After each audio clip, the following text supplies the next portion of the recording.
On a rain-soaked evening in March 1847, witnesses claimed they heard screams echoing from the Rutherford plantation house that would haunt Spotsylvania County for generations. What began as a gentleman's poker game between tobacco planters ended in a wager so unthinkable, so morally devastating, that local authorities buried every document related to the incident for over a century. The gamble wasn't about wealth or territory, it was about people. And when the last card was played, the fallout would be felt by Virginia's elite. A web of unexplained deaths, financial collapse, and a cover-up that extended to the very top of the state's political hierarchy. What happened that night would forever change how the wealthy plantation families of Spotsylvania County viewed each other, and more importantly, how they viewed themselves. Spotsylvania County in 1847 stood as one of Virginia's most prosperous tobacco regions, where vast plantations stretched along the Rappahannock River like green kingdoms ruled by men who believed their wealth made them untouchable. The soil, enriched by decades of careful cultivation, produced some of the finest tobacco leaves in the American South, filling the coffers of families whose names appeared on bank charters, railroad companies, and political appointments throughout the Commonwealth. The Rutherford plantation, known locally as Thorngate Manor, commanded over 3,000 acres of this prime land. Colonel Harrison Rutherford had inherited the estate from his father, along with nearly 200 enslaved workers whose labor had built the family fortune over 3 generations. The main house, an imposing Georgian mansion with towering white columns and expansive verandas, sat atop a gentle hill overlooking the tobacco fields that stretched toward the horizon like an endless sea of green. Harrison Rutherford was 43 years old in the spring of 1847, a man whose success had been measured not just in acres and profit, but in his ability to maintain the delicate social networks that kept Virginia's plantation aristocracy functioning. He served on the county board, held shares in the Richmond and Rappahannock Railroad, and his opinions on tobacco prices could influence markets as far north as New York. But perhaps most importantly to Harrison, he was the father of Margaret Rutherford, 18 years old, and considered by many to be the most beautiful young woman in 3 counties. Margaret possessed the refined education expected of a planter's daughter. She spoke French, played piano with remarkable skill, and could discuss literature with the sophistication that made her a sought-after guest at social gatherings throughout central Virginia. Her deep auburn hair and perceptive green eyes had already drawn the attention of eligible bachelors, the sons of influential families. Harrison, however, had been quite particular about which of these suitors he would even permit to visit. The Rutherford family also had Caesar Wellington living with them, a man whose life story alone upended the prevailing views on slavery in Virginia before the Civil War. Caesar, a 35-year-old man, had been born on the plantation. He'd managed to learn to read and write, a feat made illegal for those in his position. Caesar's remarkable talent in mathematics, and what we now call financial analysis, is particularly noteworthy. Harrison had discovered this ability years earlier and, in a decision that scandalized some of his neighbors, had begun using Caesar to help manage the plantation's books and even advise on investment decisions. This setup had been a goldmine for Harrison, yet it also birthed a strange new dynamic within their society. A master who, in a way, had become intellectually reliant on a man he held legal ownership over. Caesar lived in better conditions than most enslaved people, occupying a small but comfortable room in the main house rather than the quarters, and Harrison often found himself seeking Caesar's counsel on matters that extended far beyond plantation management. Harrison's usual poker buddies, the men whose weekly games had become the stuff of legend in Spotsylvania County, were also central to the tale. Judge Cornelius Petton, a man whose lineage had a hand in crafting Virginia's state constitution, was a figure of considerable influence. His rulings resonated across the entire Commonwealth. Dr. Samuel Fitzgerald's plantation, the biggest one near Harrison's, was a sprawling estate. He was also the go-to doctor, unofficially, for the affluent families living nearby. Then there was Marcus Bogard, a recent arrival in their midst. He'd come to Virginia from Charleston, having inherited a considerable fortune. His knack for high-stakes gambling was well known, but it was his ability to discern others' vulnerabilities that truly set him apart. For more than 2 years, these 4 had gathered every Thursday night, They'd play poker in Harrison's study, fueled by the best bourbon and cigars money could buy. The financial risk had steadily escalated, evolving from small bets of a few dollars to high-stakes games where hundreds, even thousands of dollars exchanged hands in a single night. But they all knew, deep down, that money was just the tip of the iceberg when it came to what they were really up against. These games were about power, about testing each other's resolve, about the psychological warfare that successful men wage among themselves.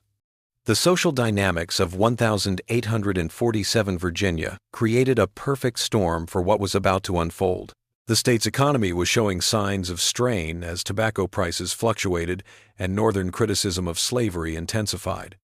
Many plantation owners were quietly concerned about their long-term financial stability, though admitting such concerns publicly would have been social suicide. There was also growing tension about the expansion of slavery into new territories, with political debates that threatened to tear apart the very foundations of Southern society. The evening of March 18, 1847, began like any other Thursday at Thorngate Manor. Rain had been falling steadily since morning, creating a rhythmic drumbeat against the tall windows of Harrison's study. The room itself embodied everything about Virginia plantation luxury: mahogany furniture that gleamed in the lamplight, leather-bound books lining the walls, and a marble fireplace where seasoned oak logs crackled and hissed, casting dancing shadows across the Persian rug. Caesar had prepared the room as usual, arranging the poker table with its green felt surface, placing fresh decks of cards at Harrison's right hand, and ensuring that crystal decanters of bourbon and brandy were filled and ready. The enslaved man moved through these preparations with the quiet efficiency that had made him invaluable to Harrison. But those who knew him well might have noticed something different that evening: a tension in his movements, a way his eyes lingered on certain objects in the room. Judge Pettin arrived first, shaking rain from his coat while complaining about the condition of the roads. At 62, he was the eldest of their group, a man whose legal mind had helped shape Virginia's response to various constitutional challenges over the past 2 decades. His presence at these games served as a sort of informal blessing. If Cornelius Pettin was willing to gamble with you, it meant you had truly arrived in Virginia society. Dr. Fitzgerald came next, carrying his medical bag as always, since calls could come at any hour when dealing with the health needs of hundreds of people across multiple plantations. Samuel was known for his conservative play style and his ability to read physical tells in other players, skills that served him well both at the poker table and in diagnosing illnesses. Marcus Bogard was the last to arrive, and his entrance changed the atmosphere in the room immediately. At 39, Marcus possessed the kind of magnetic personality that drew people in while simultaneously making them slightly uncomfortable. He had been educated at the College of Charleston, spent several years in New Orleans learning what he called the gentleman's arts, and had returned to Virginia with enough wealth and connections to purchase significant holdings, though no one seemed entirely clear on the exact sources of his fortune. "Gentlemen," Marcus announced as he settled into his usual chair, "I hope you're prepared for a memorable evening. I've been feeling particularly fortunate lately." Harrison dealt the first hand, while Caesar moved silently around the room, refilling glasses and ensuring the fire remained strong. The early games proceeded normally, with modest pots and the usual conversation about tobacco prices, politics, and county gossip. But as the evening progressed and the bourbon began to take effect, something shifted in the room's dynamic. Marcus had been losing steadily for the first 2 hours, and those who knew his temperament recognized the signs of his growing frustration. He began making larger bets, trying to recover his losses through increasingly aggressive play. Judge Pettin folded early from most hands, content to watch the drama unfold between the other 3 players. Dr. Fitzgerald stuck to his guns, quietly accumulating modest winnings while deftly sidestepping any big showdowns. Harrison's hands felt unusually strong that night, and with every pot he won, his confidence swelled. By 10, he'd already pulled ahead by almost $800. That was a significant amount, enough to cover several months' worth of earnings for the average family in Virginia. That's when Marcus proposed something that would alter the course of their lives, irrevocably. "Harrison, old chap," Marcus drawled, his fingers expertly fanning a new deck, the kind of motion that spoke of countless hours spent in the company of cards. I'm getting a bit bored with these little games. How about we spice things up tonight? What were you thinking? Harrison inquired. Caesar, however, halted his progress, sensing something in Marcus's voice. I suggest we play one last hand, Marcus said, his voice low. The winner gets everything on the table. And he let the words hang in the air, a deliberate pause, and something far more precious than currency. Judge Pettin leaned forward, his gaze fixed. Marcus, what are you getting at, exactly? I'm thinking we should all contribute something significant, something that would really stick with us after this is over. Marcus's gaze swept the table, his eyes catching the lamplight. I'm offering my Charleston holdings, the rice plantation and the East Bay Street residence, valued at more than $15,000. The room was still, save for the rain's patter on the glass and the fire's gentle crackle. $15,000 was a considerable sum, enough to buy a large plantation or fund a small railroad. Dr. Fitzgerald's head shook. Marcus, that's something else entirely. Oh, but that's where you're mistaken, Samuel, Marcus said. You all possess something of equal or greater value. The issue is, you haven't been exploring your options with enough imagination. Harrison's heart raced with an unfamiliar thrill. The bourbon, coupled with a night of winning at the tables, had given him a feeling of absolute power. What were you thinking, Marcus? Judge Pettin could risk his legal career, along with all the political favors he'd accumulated. Dr. Fitzgerald could stake his medical practice and his plantation. And you, Harrison, Marcus's smile widened, though it didn't quite reach his eyes. You could offer up the one thing you hold most dear, your daughter's hand. The words lingered, a haze of meaning that filled the room. Caesar, in the act of topping off the brandy, went utterly still. Judge Pettin's complexion drained, and Dr. Fitzgerald let out a sharp intake of breath. Harrison's initial reaction was a laugh, a quick dismissal of the idea as the bourbon's influence. Yet, the look in Marcus's eyes, the challenge woven into the suggestion, gave him pause. In 1847 Virginia, a man's power was often measured by his ability to control his family's future. Declining such a bet could be seen as a sign of weakness, implying a lack of confidence in his own abilities. Marcus, Judge Pettin said, his voice measured, what you're proposing is a step too far. A young woman's life isn't something to be gambled with, like a piece of real estate. Isn't it? Marcus inquired. Haven't we been doing this, in a way, for ages? Marriages often hinge on money and status. This approach, though, would shift the focus. The choice would be about ability, not secret deals. Harrison found himself mulling over the offer, even as a sensible voice in his head shouted its objections. Margaret was, without a doubt, his most cherished asset. She was lovely, clever, and poised to enter a marriage that would solidify the Rutherford family's standing in Virginia.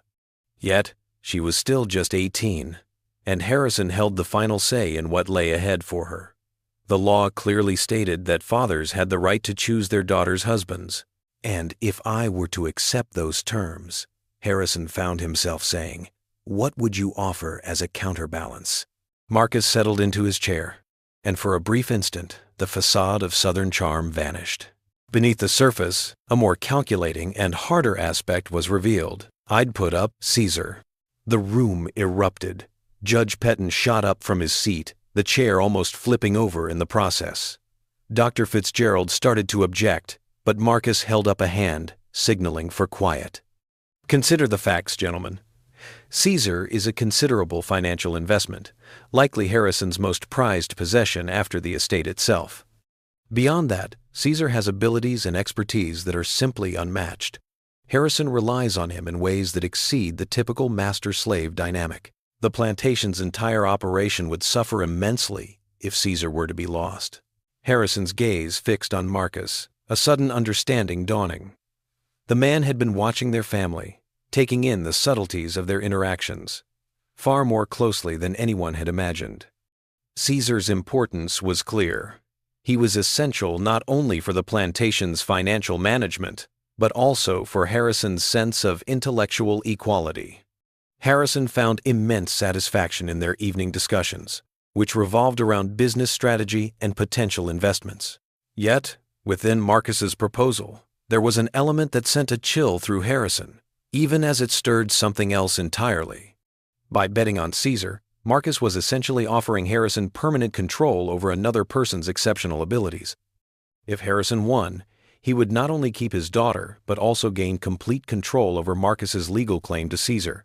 This would effectively double his investment in human property. Caesar remained still by the brandy table, his expression a mask of calm, though his fingers betrayed him, shaking as they clutched the crystal decanter. The people gathered understood they were debating his future as if he were a mere thing. Yet, the legal landscape of Virginia in 1847 rendered his perspective moot. "Gentlemen," Harrison began, his voice surprisingly firm, "I think we're on the verge of something remarkable." The choice to go ahead with the bet cast a palpable tension, so intense that the fire's usual crackle was barely audible. Judge Pettin had tried one last time to object, insisting that a game of chance shouldn't decide the future of those who hadn't done anything wrong. But Harrison was resolute. Bourbon, a competitive streak, and the chance to solidify his position at the top of the social hierarchy had all conspired to cloud his thinking. Dr. Fitzgerald, though he had his ethical qualms, couldn't help but be captivated by the psychological theater that was playing out before him. Having spent a lifetime examining human behavior from the vantage point of medicine, he understood he was observing something entirely new. The very foundations of their society were being challenged, and in the most intimate of ways. Marcus started to shuffle the cards, his hands moving with a practiced grace that was almost mesmerizing in the dim light.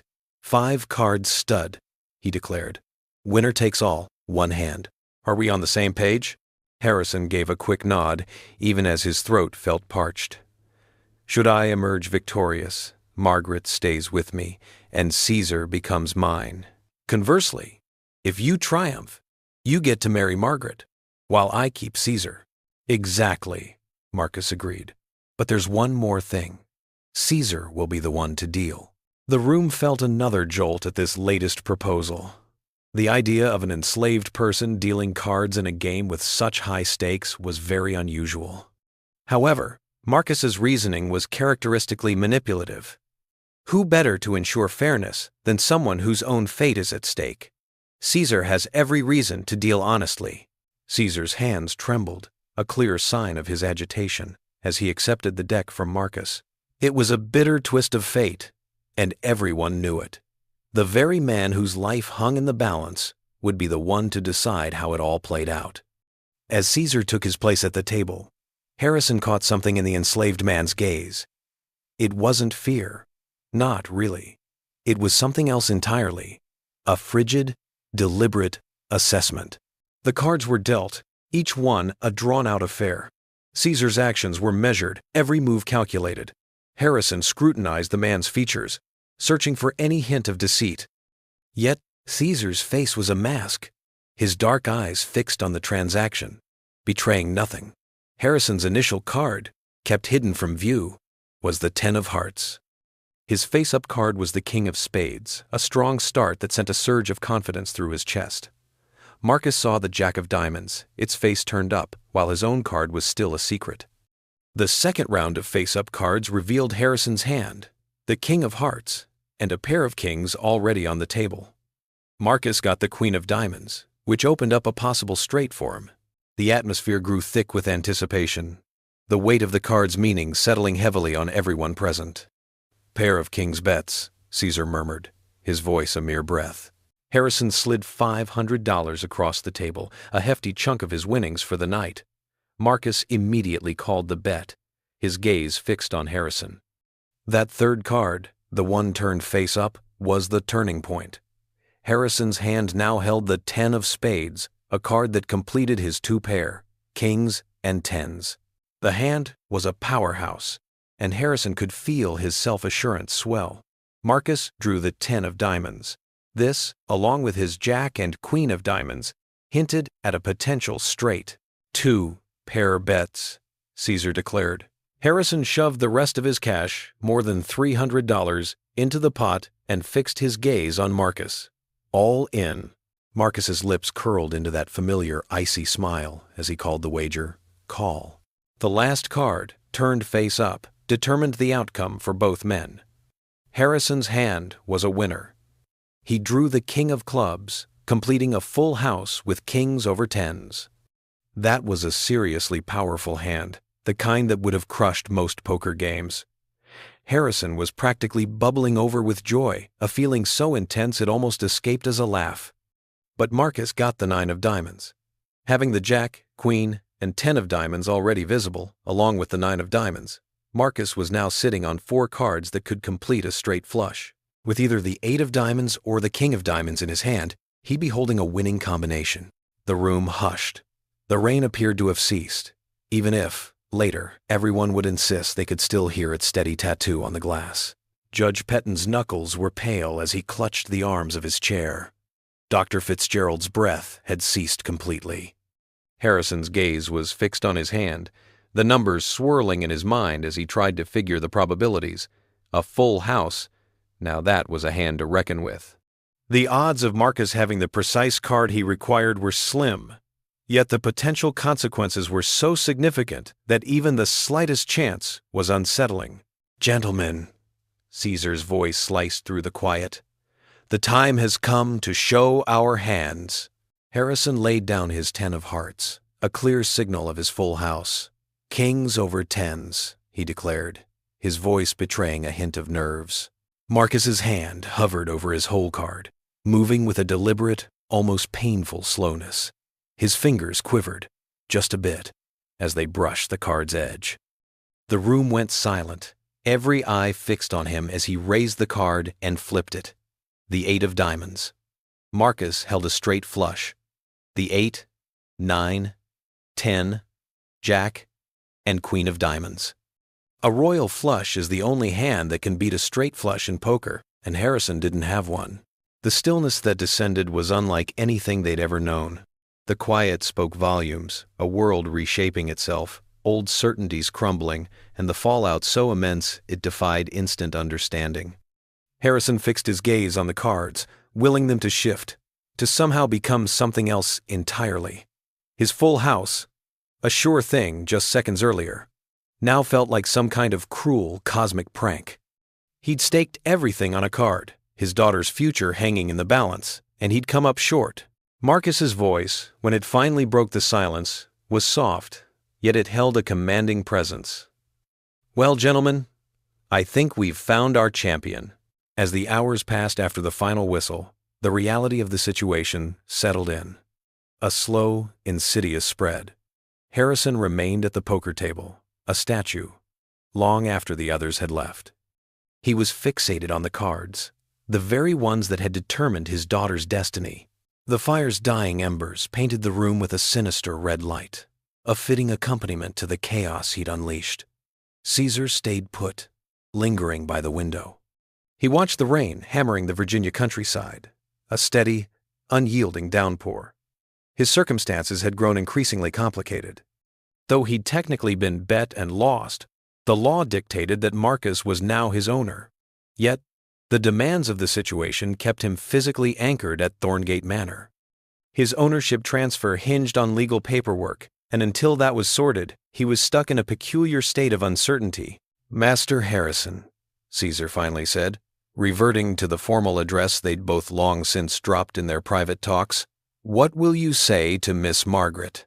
Harrison's gaze lifted from the cards, and Caesar was taken aback to find the older man in tears. Through all the years he'd known Harrison Rutherford, through the business troubles, the family losses, and the economic ups and downs, he'd never witnessed the man shed a tear. "I don't know," Harrison murmured. "How do you break the news to your daughter that you've bet her future on a man she's never even had a casual conversation with?" The legal ramifications were immense. Virginia law granted Harrison complete control over Margaret's marital choices until she reached the age of 21, or until she wed, whichever event occurred sooner. His acceptance of the poker bet was a legally enforceable commitment, provided there were witnesses available to verify the specifics. Judge Petton and Dr. Fitzgerald, having observed the entire game, were considered unimpeachable witnesses, their reputations preceding them. However, the social consequences were even more damaging. The poker game's whispers would, without fail, ripple through Pennsylvania County's close-knit plantation society. The resulting scandal threatened to ruin Harrison's good name, and possibly the reputations of all those present. The idea that a father would risk his daughter's life and then fail to protect her challenged basic beliefs about a father's duties and the stability of society. Marcus Bogard left that evening, a subtle smile playing on his lips, pledging to come back the next day to hash out the details of his win. He'd offered Harrison a handshake, his expression one of apparent concern. Yet, a flicker of triumph danced in his eyes, hinting that this was precisely the result he'd been aiming for all along. With the first light of day spilling over Thorngate Manor, Harrison reluctantly abandoned the study. He knew he had to face the daunting challenge of telling Margaret what had happened. He discovered her in the morning room, breakfasting and absorbed in a book of poetry. Her gaze met his as he walked in, and she instantly registered the weariness etched on his face.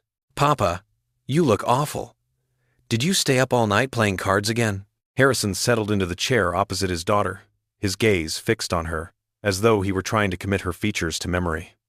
Margaret possessed her mother's delicate beauty, yet it was her own intelligence and inner fortitude that truly defined her. At 18, her beauty was such that a splendid marriage to a leading Virginia family would have been all but assured. Now, instead of selecting from a pool of potential partners, she'd be tied to a man she hardly knew. "Margaret," Harrison started, but then he hesitated. How do you explain something that can't be explained? How do you break the news that someone's entire destiny hinges on the flip of a card? "Papa, you're scaring me." "What's the matter?" Harrison inhaled slowly, gathering his thoughts before recounting the events of the night before. He aimed to frame the tale, highlighting his self-assurance in his cards, the wager's propriety considering the era's norms, and the regrettable but unavoidable conclusion. As he spoke, he saw his daughter's face shift. Confusion gave way to disbelief, and then to a cold fury that made him think of Marcus Bogard's unsettling, calculating gaze. Margaret remained utterly still, absorbing Harrison's words, for a good while after he'd finished. The morning sun poured through the windows, setting her auburn hair aglow, and Harrison couldn't help but think she resembled her mother more than ever. "Let me get this straight," Margaret said at last, her voice a quiet, controlled thing. "You bet my future happiness on a game of Caesar, and you came up short." The grip was something else, Margaret. The chances of Marcus having the precise card he required were, "I don't care about the odds, Papa." Margaret's words sliced through his explanation, sharp and clear. That bet was out of line, no matter how sure you were. Harrison tried to explain the legal rules, the social customs that gave fathers control over their daughters' marriages, and the fact that most marriages in their social class were arranged for financial and political reasons. Even as the words left his mouth, he understood the emptiness of his reasoning. Margaret rose from the table, leaving her breakfast cold. "When will Master Bogard arrive to collect his winnings?" The word prize, delivered in a voice like ice, made Harrison flinch. "This afternoon, I imagine. We should probably go over the logistics." "The practical arrangements?" Margaret echoed. "How considerate of you both to think about the practicalities of my predicament." She exited, leaving Harrison to grapple with the crushing understanding that he'd not only forfeited his daughter's prospects, but had probably irreparably damaged their bond. Marcus Bogard stepped onto the grounds of Thorngate Manor at precisely 2 that afternoon. He was impeccably dressed, and his demeanor suggested he'd just won a major battle. He was joined by a lawyer from Richmond, a wiry, anxious fellow named Silas Crawford. Crawford clutched a leather satchel, its contents a jumble of legal papers. Harrison got the cards in the same study where they'd played poker, but the room seemed transformed under the unforgiving glare of daylight. The cards were gone, yet the lingering scent of tobacco and bourbon clung to the air, as if the very walls had absorbed it, crafting an ambiance that was at once familiar and unsettling. "Harrison, my old friend," Marcus said, easing himself into the chair he'd used the previous evening. "I trust you've had a chance to think over our new deal."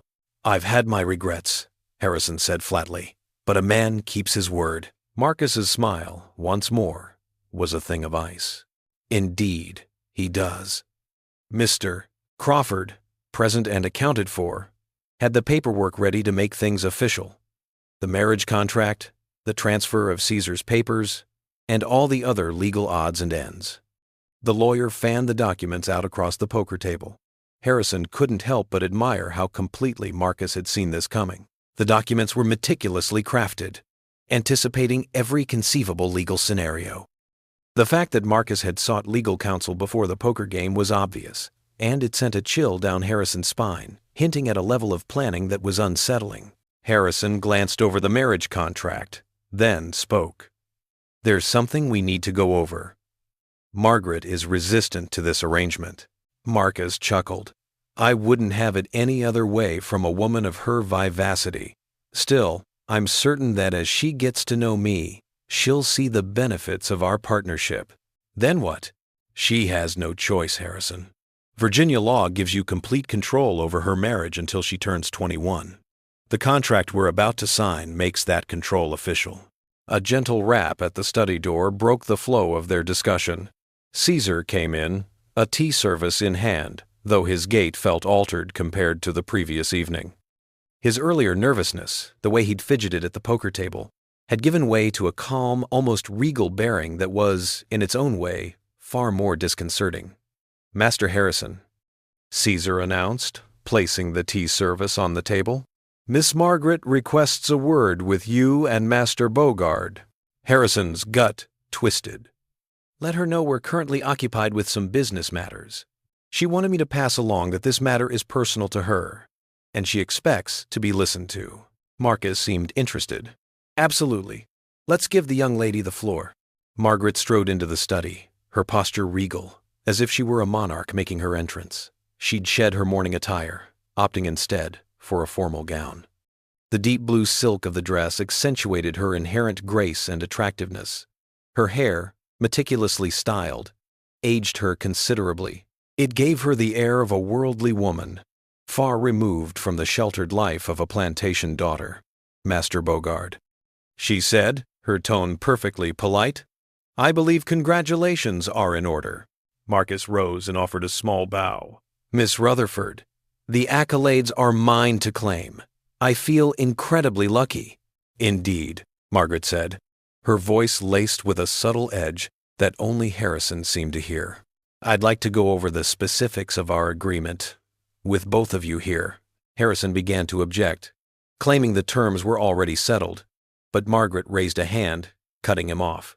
"I get that. Legally, I'm stuck," she said, her voice steady.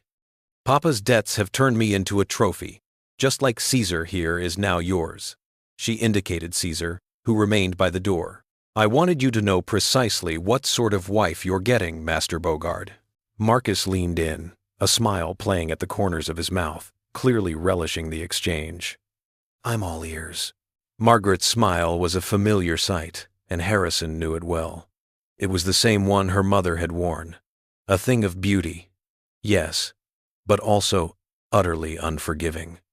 "I will fulfill the legal requirements stemming from Papa's misguided actions. I will wed you in a manner that complies with Virginia's laws and societal norms. I will reside in your home and assume the role of your wife." "That makes sense," Marcus replied. But Margaret pressed on, her voice lowering to a whisper that somehow felt more threatening than a full-throated yell. "I won't ever share your bed. Not willingly. I won't have your children. Every single day of this marriage, I'll make you wish you'd never played that hand. You may have me, legally, Master Bogard, but you'll never truly possess me." The hush that descended was deeper than the instant Marcus had shown his cards, the moment he'd won. Silas Crawford, the lawyer, seemed to shrink into himself, a man who wished for nothing more than to vanish. Caesar stood still, a statue by the door. Harrison, however, caught a glimmer of something in his eyes, perhaps approval. Marcus's facade shattered, and a flicker of real rage surfaced. "Miss Rutherford, I believe you have a fundamental misunderstanding of the institution of marriage as it exists in our world. A wife's obligations are, quite simply, spelled out for her, both in the eyes of the law and in the eyes of society." "Ah, I see," Margaret said. "However, I also know that even if you could compel me to marry you, You couldn't make me happy about it. And a wife who isn't happy, Master Bogard, can make a husband's life quite miserable. The argument was cut short by the sudden appearance of someone neither of them had anticipated. The sound of Judge Petton's carriage wheels announced his arrival, and a few heartbeats later, the old man strode into the study, no formalities necessary. His expression was serious, and he held a document that looked very official. "Harrison, Marcus," he said, his voice low. "We've got a situation." The room's mood shifted dramatically with Judge Petton's sudden entrance. The old man's features were pinched and ashen, his customary calm shattered by a barely contained restlessness. He surveyed the scene, his gaze moving from the legal papers fanned out on the poker table to Margaret, who stood with arms crossed, and finally to Caesar, who remained silent by the door. "Cornelius," Harrison asked, standing up. "What's the matter?" "What's the matter?" Judge Petton said, his tone laced with unspoken concerns. "Is that our little poker game from last night has drawn some unwanted eyes." He brandished the document he'd been holding, an official writ stamped with the Commonwealth of Virginia's seal. "This arrived at my office 2 hours ago. It's a formal inquiry from the Virginia Attorney General's office into what they're calling irregular gambling activities involving human property and potentially coercive marriage contracts." Marcus paled. "How could they possibly know about—" "Because," Judge Petton cut in, "someone blew the whistle. Someone who was there, saw the whole thing unfold, and knew exactly what it meant in a legal sense." All attention shifted to Caesar, positioned by the door. He retained the same composed demeanor he'd shown during the morning's disputes. Yet, now, a new element flickered across his face, perhaps even a hint of satisfaction. "You," Harrison breathed. "You reported this?" Caesar held his master's gaze, and for the first time, he didn't look away. "Master Harrison, you were my teacher in reading and writing. You showed me the ropes of business, of law, and the critical nature of keeping records. Did you honestly believe I wouldn't grasp the legal consequences of last night's events?" The news landed with a palpable weight. Marcus sprang up, the last vestiges of his composed demeanor evaporating. "You deceitful—" "Easy there, Master Bogard," Caesar interjected, his tone measured. "While you may now possess me legally, Virginia law continues to shield enslaved individuals from physical harm, particularly when others are observing." Judge Petton settled into a chair, the weight of the moment finally registering. "Caesar, what was the nature of your report?" The account detailed a poker game involving 4 prominent men from Virginia, where human lives were used as stakes. The report provided a thorough description of the game's rules, the people involved, and the agreements made. Additionally, it included sworn testimony about the coercive nature of the marriage contract that Miss Margaret was being forced to accept. Silas Crawford, the lawyer, started to rummage through his documents in a panic. If the Attorney General's office decides the poker game was a form of illegal human trafficking, it could render all our documents worthless.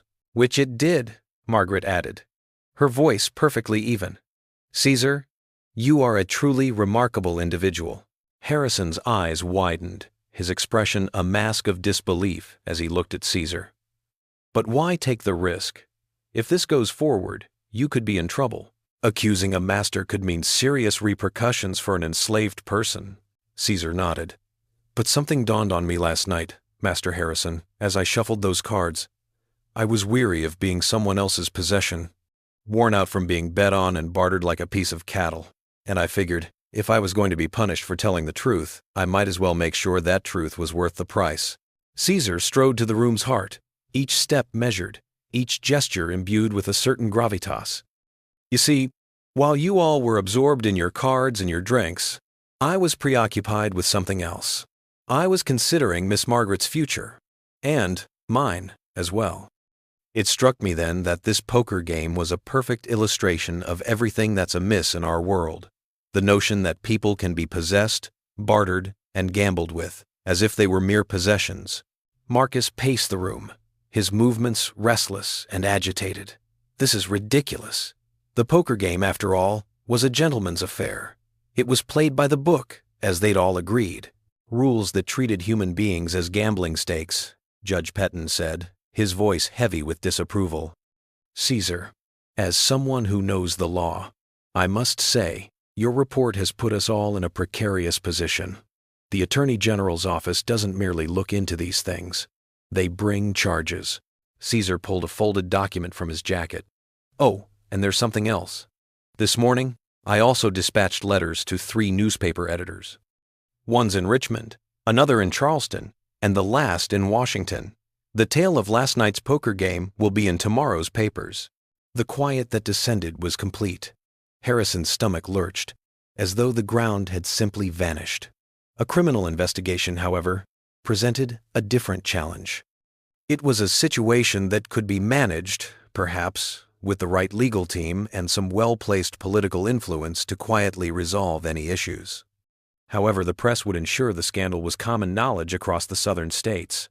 "You've ruined everything," Dr. Fitzgerald breathed, his voice barely audible. "Not a chance," Caesar said, his voice steady. "You brought this on yourselves. I just recorded the aftermath." Margaret stepped up next to Caesar, and Harrison was taken aback by the tears of appreciation welling in his daughter's eyes. "Caesar, you rescued me. You saved us both." "Miss Margaret," Caesar said softly, "you'd have found your way, sooner or later. You've got your mother's tenacity. I merely offered a bit of legal help." The papers spread across the poker table took on a different hue, now resembling proof of wrongdoing instead of mere business dealings. Marcus's hand hovered over the marriage contract, but Judge Pettin interjected. "Don't touch anything," the judge cautioned. "The documents are now part of a criminal investigation. Altering them would be considered obstructing justice." Harrison had finally found his voice. "What's the next step now?"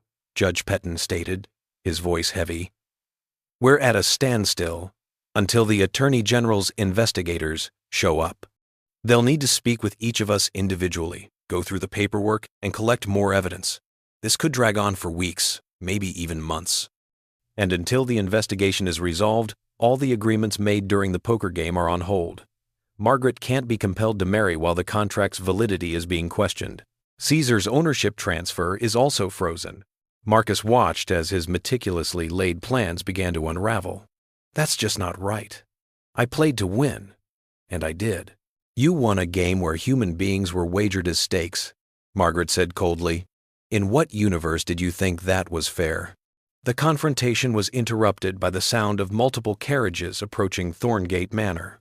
Through the study windows, they could see official vehicles bearing the seal of the Commonwealth of Virginia. The investigators had arrived far more quickly than anyone expected. "Gentlemen," Judge Pettin said, standing up and straightening his coat, "I suggest we prepare ourselves for the most difficult legal proceeding of our lives." The investigation that followed would become legendary in Virginia legal circles, though the full details would remain sealed in state archives for over a century. Attorney General investigators spent 3 weeks at Thorngate Manor, interviewing everyone present during the poker game, examining financial records, and gathering testimony from dozens of witnesses throughout Spotsylvania County. The lead investigator was a woman named Catherine Henley, one of the first female legal clerks employed by the Virginia Attorney General's office. Her presence added another layer of scandal to the proceedings, as her sharp questioning exposed not just the poker game but the entire social system that had made such a wager seem acceptable to the participants. Miss Henley's first interview with Harrison lasted over 6 hours and left him emotionally shattered. Her questions cut to the heart of his motivations, forcing him to confront the moral bankruptcy of his actions in ways that his own conscience had failed to do. "Master Rutherford," she had asked during one particularly brutal exchange, "help me understand how a father justifies wagering his daughter's future happiness on the turn of a card. Was it arrogance, desperation, or simple indifference to her welfare?" Harrison's inability to provide a coherent answer to that question haunted him for the rest of his life. Miss Henley's interviews with Caesar proved particularly devastating to the men's defense. Caesar's detailed knowledge of plantation finances, combined with his articulate testimony about the power dynamics involved in the poker game, painted a picture of systematic abuse that went far beyond a single evening's gambling. Master Rutherford didn't just wager his daughter. Caesar testified in a sworn deposition. He wagered her because he knew that losing her would be the ultimate demonstration of his power, the ability to control another person's entire existence based on the turn of a card.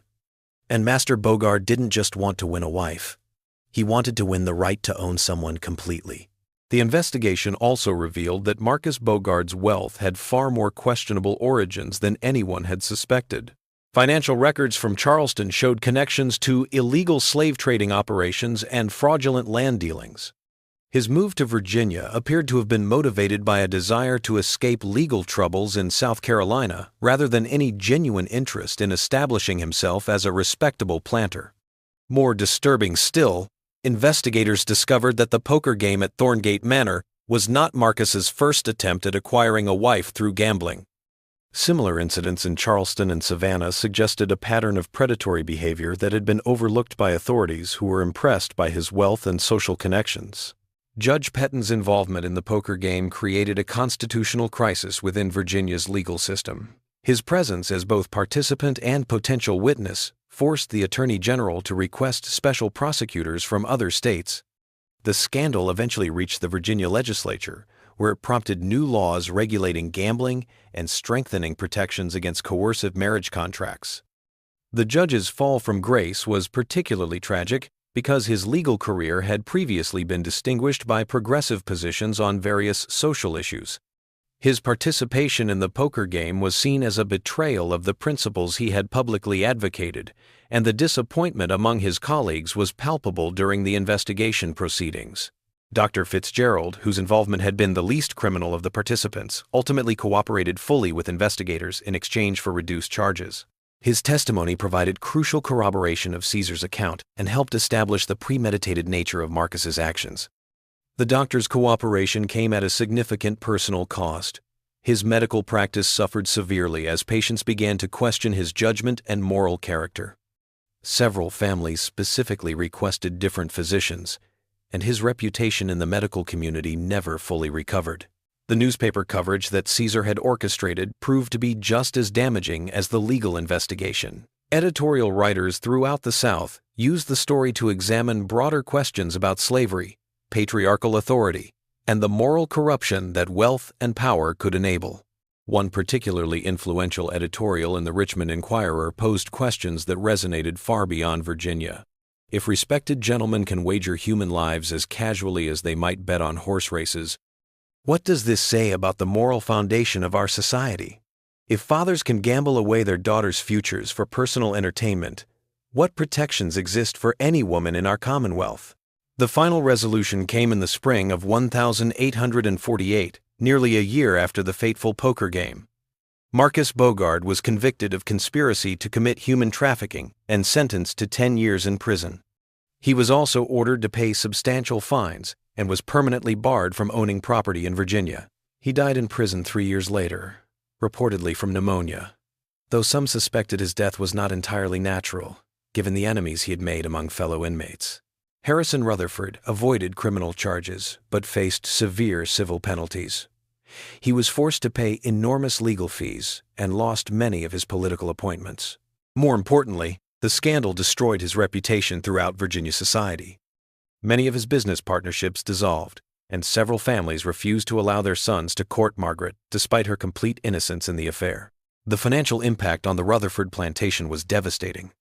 Legal costs, combined with a loss of business relationships and political influence, forced Harrison to sell significant portions of his land holdings. The plantation that had once employed nearly 200 enslaved workers was reduced to fewer than 50 by 1850. Judge Pettin resigned from the bench in disgrace and spent his remaining years as a private attorney handling minor civil cases. The scandal effectively ended his political career and cost him most of his social connections. He died in 1852, reportedly of a heart attack brought on by the stress of his ruined reputation, though his family always maintained that he died of a broken heart over his role in the affair. Caesar's situation proved to be the most complex to resolve.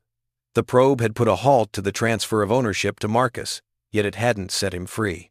Virginia's legal framework offered no provision for the automatic emancipation of enslaved individuals who helped with criminal investigations.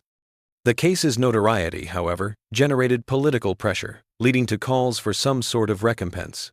The solution came from an unexpected source: Margaret Rutherford herself. On her 21st birthday in 1850, she took the money she inherited from her mother's estate and bought Caesar's freedom.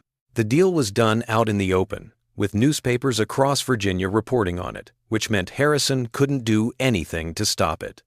Margaret's decision to free Caesar was seen as a complete rejection of her father's values and the social system that had allowed the poker game to happen.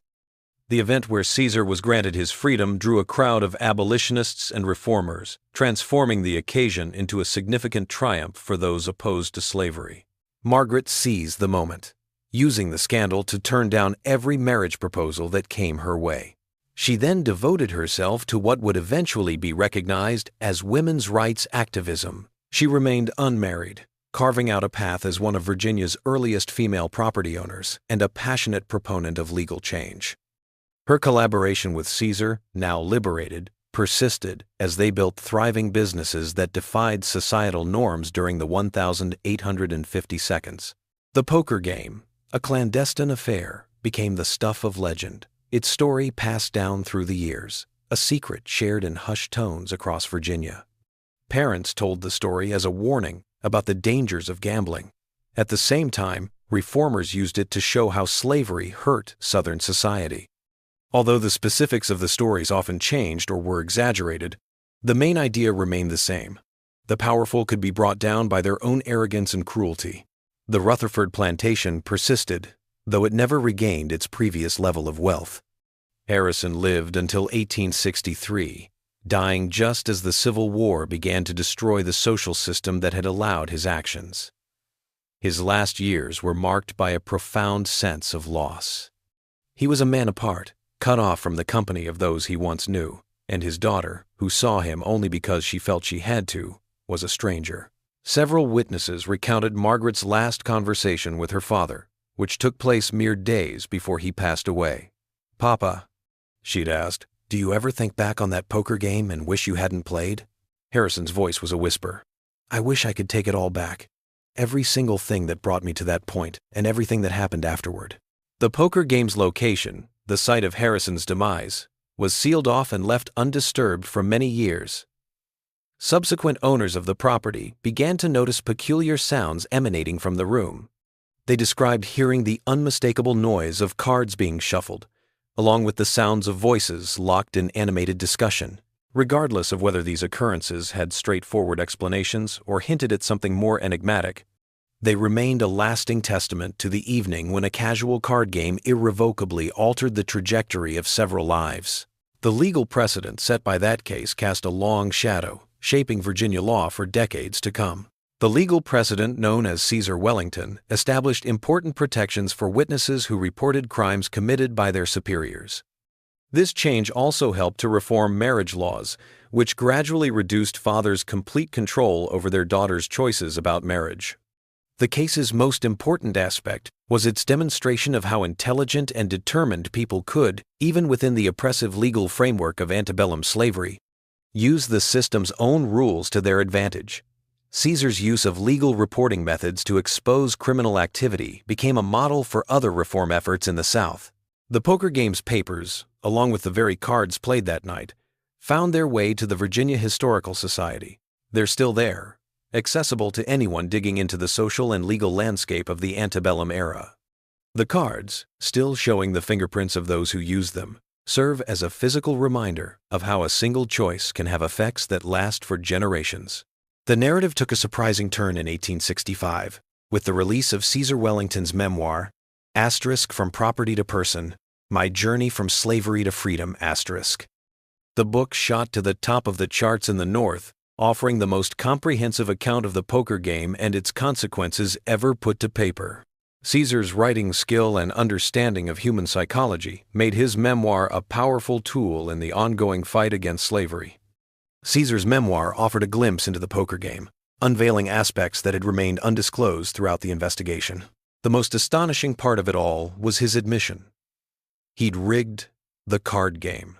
He'd done it to guarantee Marcus's win, fully aware that a Harrison triumph would condemn both him and Margaret to a future of unending subjugation. Caesar recounted, "That evening, I understood that justice occasionally necessitates aiding evil in its own undoing.